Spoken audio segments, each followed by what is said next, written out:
না আমরা সমাজ বিরোধী, না আমরা দাগি আসামি, না আমরা সমাজের ভিন্ন জাতের, ভিন্ন বর্ণের, ভিন্ন ধর্মের মানুষের সাথে এমন বিষয়ে আন্দোলন করছি যাতে সংঘাত হবে, এরকম কোনো ব্যাপার নয়।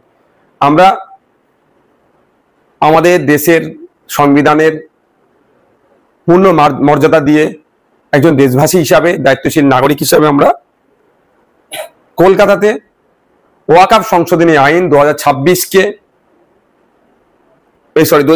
বাতিল করার জন্য যেভাবে ফেক এসটি/এসসি সার্টিফিকেটের রমরমা হয়ে যাচ্ছে, আপনারা শুনলে অবাক হবেন। সারা পশ্চিমবাংলায় মনে হয় 1 কোটি এসসি সমাজের মানুষ আছে কি জানা নাই, কিন্তু 1.5 কোটি এসসি সার্টিফিকেট প্রোভাইড অলরেডি হয়ে গেছে। অর্থাৎ যারা নন এসটি তারাও এসটি সার্টিফিকেট নিয়ে এসটি কোটায় যে সুবিধাগুলো আছে সেগুলোকে ভোগ করছে। এটা তো অনৈতিক। কদিন আগে একটা সোশ্যাল মিডিয়ায় খুব ভাইরাল হয়েছিল, মুসলিম সম্প্রদায়ের মানুষ এসটি রিজার্ভেশন এতে চাকরি করছে, কেন করবে? ব্যানার্জি টাইটেল এসটি কোটায় চাকরি করছে, দাস টাইটেল এসটি কোটায় চাকরি করছে। এই যে ফেক এসটি সার্টিফিকেটের রমরমার জন্য এসসি ঠিক একইভাবে উচ্চবর্ণের মানুষ এসসি কোটায় চাকরি করছে। এ ধরনের অনেক উদাহরণ, জ্বলন্ত উদাহরণ আছে। তো এইগুলো বাতিল করতে হবে। এই নিয়ে ওবিসি নিয়ে যে জলঘোলা চলছে, আজকে যদিও কোর্টের অর্ডার হয়েছে, জয়েন্টের রেজাল্ট পাবলিশ হচ্ছিল না এই জটিলতা নিয়ে। এই জটিলতা কেন হবে? ওবিসি নিয়ে মুসলিম হিন্দুদের মধ্যে একটা ভেদাভেদ তৈরি করা হচ্ছে। আমরা ওরা হচ্ছে। আর আমরা কি বলছি যে সায়েন্টিফিক ওয়েতে ব্যাকওয়ার্ড ক্লাসেস অ্যাক্ট যেটা আছে সেটাকে মান্যতা দিয়ে প্রকৃত সে হিন্দু হতে পারে, মুসলমান হতে পারে, যারা ইনক্লুড হচ্ছে তাদেরকে ওবিসির মধ্যে রাখা হোক। যে 17% রিজার্ভেশন আছে 10 আর 7 সেটা ঠিকঠাক করা হোক। রাজ্য সরকার নতুন যে ওবিসি লিস্ট বার করেছে, চরম অন্যায় কাজ করেছে। ওবিসি এ থেকে ওবিসি বিতে পাঠিয়েছে। শেরশাবাদিয়া আরো যে সমস্ত জনগোষ্ঠীর মানুষজন আছে তারা যারা এতে ছিল বিসি, তাদেরকে ওবিসি বিতে পাঠিয়েছে, আবার বি থেকে কিছু ধরে এতে ঢুকিয়েছে। এই যে হচপচ করে দেওয়া, এটা বন্ধ করতে হবে। সঠিকভাবে সায়েন্টিফিক ওয়েতে তদন্ত মানে আপনার সার্ভে করতে হবে। ওই 10টা বাড়িতে গিয়ে স্যাম্পল সার্ভে করলো আর ঘোষণা করে দিলে তো এটা নয়। এখানে মূল স্রোতে আসার বিষয় আছে।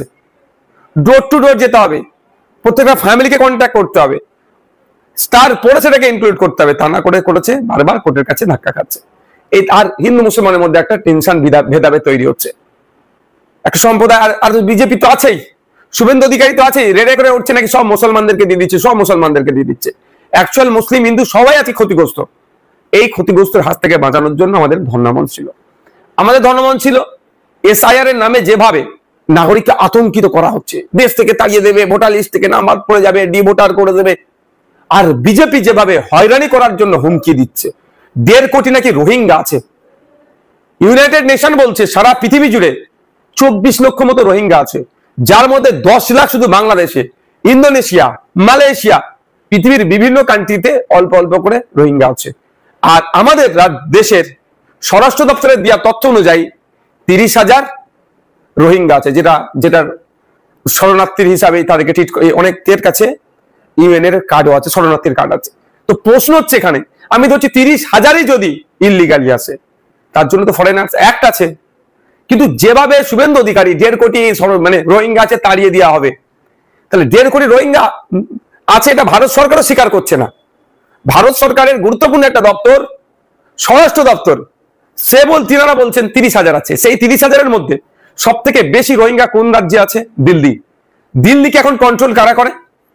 সরকারে, দিল্লি সরকারে আছে বিজেপি, আর দিল্লি পুলিশকে কন্ট্রোল করেও আবার সেন্ট্রাল স্বরাষ্ট্র হোম মিনিস্ট্রি, সেখানেও বিজেপি আছে। তাড়াতে পারছে না কেন? তৃতীয় যে রাজ্যটা আছে রোহিঙ্গা সব থেকে বেশি, তার নাম হচ্ছে হরিয়ানা। তাহলে হরিয়ানায় কোন সরকার আছে? বিজেপি সরকার। 4th যে রাজ্যটা আছে, সেকেন্ড কি আছে আমার এই মুহূর্তে মাথায় আসছে না, এটা বলতে পারছি না। 4th র্যাঙ্কে যেটা আছে, সব থেকে বেশি রোহিঙ্গা আছে যে রাজ্যের মধ্যে, 4র্থ নম্বরে যেটা আছে সেটার নাম হচ্ছে অসম। হেমন্ত বিশ্ব শর্মা খুব হই হই করছে, বাংলা ভাষায় কথা বলে নাকি বিদেশি চিহ্নিত করতে পারবে। বাঙালি বিদেশি একটা সরকার চলছে অসমে, তার রাজ্যে আছে, শুভেন্দু অধিকারী কথা বলছেন। 5th র্যাঙ্কে আছে আমাদের ওয়েস্ট বেঙ্গল। এখানে আমি যদি অ্যাভারেজ যদি 5,000 করে থাকে, 6,000 করে থাকে, তাহলে 30,000, তাহলে পরেও আমাদের রাজ্যকে দেখে দিচ্ছে। আমরা বারবার বলেছি যে রাজ্য সরকার এই তথ্য দেয় না, রাজ্য সরকার আপনার যে পার্টি চলছে তারা তথ্য দেয় না। কিন্তু আমাদের বক্তব্য যে এসআইআর এর নামে যেভাবে আতঙ্কিত বা হয়রানি করার চেষ্টা হচ্ছে, আমরা বিহারে দেখলাম জীবিত আছে তাকে মৃত দেখিয়ে ডি ভোটার বানিয়ে দিয়েছে। এটা চরম অন্যায়। বৈধ ভোটারকে অবৈধ ঘোষণা করা হচ্ছে, চরম অন্যায়। তো এই ধরনের অন্যায় কোনোভাবে মেনে নেওয়া যাবে না। তাই আমাদের ডিমান্ড ছিল, আজকেও ডিমান্ড আছে, আগামীতেও থাকবে যতদিন এটা শুধরাচ্ছে, যে এসআইআর এর নামে ডি ভোটারের যে চক্রান্ত চলছে সেটা বন্ধ করতে হবে। তাই নিয়ে আমাদের ধর্মমঞ্চ ছিল। আমাদের ধর্মমঞ্চ আর একটা গুরুত্বপূর্ণ দাবি ছিল, যেটা সময়ের দাবি।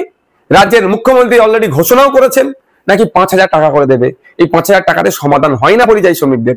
এখানে শ্রমের মূল্যায়ন হয় না বলে ভিন্ন রাজ্যে যাচ্ছে, এখানে কাজ নাই বলে ভিন্ন রাজ্যে যাচ্ছে, এখানে নিয়ে আসলে তারা না খেতে পেয়ে মরবে। আজকের ডেটে 5,000 কি হবে? এই মূল্য বৃদ্ধির সময় 5,000 কিছু কাজ আছে? আমাদের লড়াইটা হচ্ছে রোগীর বিরুদ্ধে আমরা নয়, আমরা রোগের বিরুদ্ধে। আর রাজ্য সরকার রোগীর বিরুদ্ধে চলে যাচ্ছে, অর্থাৎ এই পরিযায়ী শ্রমিকদের সমস্যা চলে ফিরিয়ে আসো। ফিরিয়ে নিয়ে আসার পক্ষে আমি বিপক্ষে নয়, নিয়ে এসে আমি তাদের জন্য কি করতে পারছি, আগে সেই স্ট্রাকচার, সেই পরিকাঠামো আমাদের আছে কি? আমাদের রাজ্যের স্কিল লেবারদের মিনিমাম ওয়েজেস হচ্ছে 450 টাকা। আপনি তামিলনাড়ু চলে যান, কেরলাতে চলে যান, কর্ণাটকাতে চলে যান, একটা রাজমিস্ত্রি সেখানে প্রায় 1600 টাকা 1,500 টাকা কাজে কেরলে কাজ করছে, আর আমাদের রাজ্যে সেটা 750 টাকার নিচে। একটা ওখানকার আপনি শ্রমিক দেখুন, যদি চলে যায় 1,000 টাকা পার ডে ইনকাম করছে, মাস গেলে সে 30,000 টাকা ইনকাম করবে। আর আমাদের রাজ্যে একটা রাজমিস্ত্রির জোগাড়ের কত? 350 টাকা খুব বেশি হলে। এই যে ডিফারেন্স, প্রায় 3 ডবল কম ডিফারেন্স, এত কম, সেই এই যে সমস্যা তৈরি হচ্ছে। আমরা ওই জন্য পরিযায়ী শ্রমিকদের, ভিন্ন রাজ্যে যে আমাদের পরিযায়ী শ্রমিকরা আছে, বাঙালি যারা বাংলায় কথা বলছে, তার জন্য আক্রান্ত হচ্ছে। কখনো দীপু দাস লাশ হয়ে বাড়ি ফিরছে, কখনো সোমনাথ দেবনাথ লাশ হয়ে বাড়ি ফিরছে, কখনো আপনার আবু বকর বাদুরিয়া লাশ হয়ে বাড়ি ফিরছে, আফরাজুলকে পিটিয়ে মারছে, আপনার সাবির মল্লিককে পিটিয়ে মারছে। এই ধরনের লিস্ট বাড়ছে। এটা যাতে না হয়, আমাদের রাজ্যের পরিযায়ী শ্রমিকরা ভিন্ন রাজ্যে কাজ করছে, তাদের উপর অত্যাচার জুলুম যেটা হচ্ছে বন্ধের জন্য আমাদের এই ধর্ণামঞ্চটা ছিল। Right of movement, freedom of movement, আমার রাইট আছে ভারতবর্ষের যে কোনো জায়গায় আমি ঘুরতে পারি, ভারতীয় হিসাবে থাকতে পারি, ঘুরতে পারি। হ্যাঁ, কিছু সংরক্ষিত এলাকা আছে সেগুলো ছাড়া, কিন্তু সেটা আজকে কেন্দ্রের বিজেপি সরকার ক্ষমতায় আসার পর থেকে আর ম্যাক্সিমাম বিজেপি পরিচালিত রাজ্যগুলোতে এই মুভমেন্ট, এই রায়কে কেড়ে নেওয়া হচ্ছে। এর প্রতিবাদে আমরা ধর্ণা করতে চেয়েছিলাম, শান্তিপূর্ণ ধর্ণা। এক কথা, আমার উপর অত্যাচার হচ্ছে, আমি এসটি, আমি ওবিসি, আমি এসসি, আমি পরিযায়ী শ্রমিক, আমি আতঙ্কিত একটা ভোটার, আমাকে হয়রানি করতে পারে, আমার এই যে দমনপীড়ন হচ্ছে, এটার জন্য আর আমার মাদ্রাসা মসজিদের জায়গা কেড়ে নেওয়ার অপচেষ্টা চলছে। আমি একটু শান্তিপূর্ণভাবে ধর্ণা মঞ্চে বসতে চাইছি, যে ধর্ণা মঞ্চে আমরা কত 50-100 জন থাকবো, একসাথে একটু আমাদের ক্ষোভটা শান্তিপূর্ণভাবে আমরা প্রকাশ করবো। সাথে সাথে বুকের ভেতরে অনেক ব্যথা যন্ত্রণা, আমরা একটু কাঁদবো। রাজ্য সরকার, মমতাময়ী রাজ্য সরকার, সংখ্যালঘু দরদি রাজ্য সরকার, আদিবাসী দরদি রাজ্য সরকার, পরিযায়ী শ্রমিক দরদি রাজ্য সরকার, পশ্চিমবাংলার দলিত প্রেমী রাজ্য সরকার, পশ্চিমবাংলা প্রেমী রাজ্য সরকার, বাংলা প্রেমী রাজ্য সরকার আমাদেরকে সেই একটু কাঁদার জায়গাটুকু দিচ্ছে না, আমাদেরকে তুলে নিয়ে গিয়ে জেলের মধ্যে রাখছে। বিচারপতি সাহেব তিনি নিশ্চিতভাবে অবজারভেশন করেছেন এবং আমাদের নামে যে অভিযোগগুলো আসছে সেগুলো খতিয়ে দেখেছেন। আপনাদের একটা কথা বলি, কেউ বলছে 500 টাকা জামিনে, কেউ বলছে 2,000 টাকা, এগুলো সম্পূর্ণ ভিত্তিহীন কথা। পিআর বন্ডে আমাদের জামিন হচ্ছে, আমাদের 1 টাকাও জজ স্যার জামিনের জন্য চাননি, দিতে বলেননি। অর্থাৎ আমরা যে শান্তিপূর্ণ মিছিল করছিলাম, আমাদেরকে বরঞ্চ উল্টে জজ সাহেব ওখানে প্রশ্ন করেছেন যে ওখানে কি 144 ছিল, উত্তর দিতে পারেন।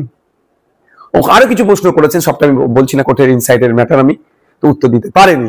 আমরা জামিন পেয়ে এসেছি, আমাদের লড়াই চলবে। আমাদের বলার প্রশ্ন এটা, আমাদের যে ডিমান্ড নিয়ে আমাদের প্রতিবাদ ছিল, ম্যাক্সিমাম বিজেপির বিরুদ্ধে, ম্যাক্সিমাম কেন্দ্র সরকারের বিরুদ্ধে, তারপরও রাজ্য সরকার কেন এত তৎপরতা দেখাচ্ছে, এটা আমাদেরকে বুঝতে হবে।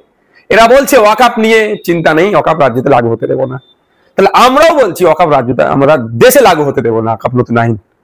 বাংলাদেশ তো হতে দেবো না, দেশে হতে দেবো না। তাহলে তো তৃণমূলের যে পশ্চিমবাংলা সরকার চলছে, উচিত আমাদেরকে পুলিশ প্রোটেকশন দিয়ে আরো সুস্থভাবে আমাদের প্রোগ্রামটা করতে দেওয়া।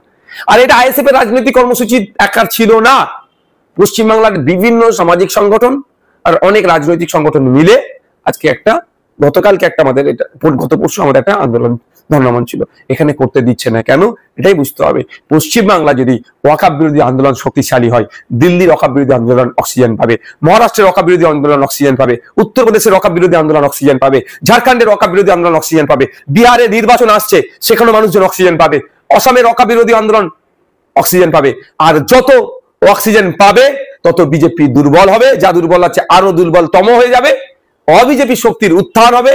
তৃণমূলের জন্য ভয় পাচ্ছে, যদি অবিজেপি শক্তির উত্থান হয় তাহলে বিজেপি তৃণমূলের চোর ডাকাত গুলোকে, যেগুলোকে এখনো ধরেনি, ভোট আসলে ধরার নাটক করতে পারে বাইনারি তৈরি করার জন্য, এখনো যাদেরকে ধরেনি বা যাদের এখন শাস্তি হয়নি, এই যারা বিভিন্ন স্ক্যামের সাথে যুক্ত আছে, তারা নতুন সরকার আসলে তাহলে এদের ঘাড় ধরে জেলে ভরে দিতে পারে।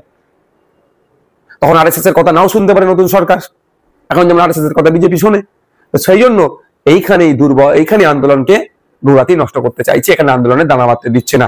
যে আন্দোলন পশ্চিমবাংলায় দানা বাঁধলে ভারতবর্ষের প্রত্যেকটা প্রান্তে আন্দোলনের ঝাঁস ছড়িয়ে পড়বে, অবিজেপি শক্তিগুলো আরো শক্তিশালী হবে, তারা বিজেপির বিরুদ্ধে আরো সোচ্চার হবে, এটা করতে দিচ্ছে না। তবে এই আমি অন ক্যামেরা বলছি, মমতা ব্যানার্জি রাজা, আমরা প্রজা নয়, আমরা সবাই রাজা এই রাজার দেশে, এই দেশটা আমাদের সবার।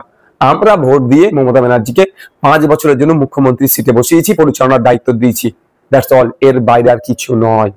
আমরা চাইলে আগামী 5 বছরে মমতা ব্যানার্জির জায়গায় XYZ কে আবার মুখ্যমন্ত্রীর দায়িত্ব বসাতে পারবো, বা তাদের তৃণমূলকে রাজ্য পরিচালনার দায়িত্ব দিতে পারবো, এটা জনগণ।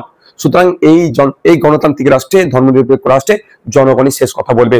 ধমকে চমকে আমাদের এই ধর্ণামঞ্চকে করতে পারবে না। আমরা ধর্ণামঞ্চের স্থলে আবার চলে গিয়েছিলাম, আমাদের নেতৃত্ব যারা ছিলেন তারা, আমারও শারীরিকভাবে অসুস্থ, আমাকে ডক্টরের সাথে কনসার্ন নিয়েছি, আমাকে ডক্টর দেখাতে হবে, আবার আমার যিনি ফ্যামিলি ডক্টর আছে তার সাথে কথা বলবো। আমরা আজকে আমাদের একটা মিটিং আছে, মিটিং করে আমরা ফার্দার কি পরিকল্পনা আছে সেটা ঘোষণা করব। তবে একটা কথা আমি বলে দিচ্ছি আপনাদেরকে, আমরা কলকাতাতে ওয়াকফ আর FAQ/ST/SC সার্টিফিকেট, এই যে বিষয় নিয়ে আমরা ধর্নায় বসেছি, আমরা বসবো। কোন রাষ্ট্র শক্তি আমাদের গণতান্ত্রিক, আমাদের ডেমোক্রেটিক এক্সারসাইজকে কেউ নষ্ট করতে পারবে না।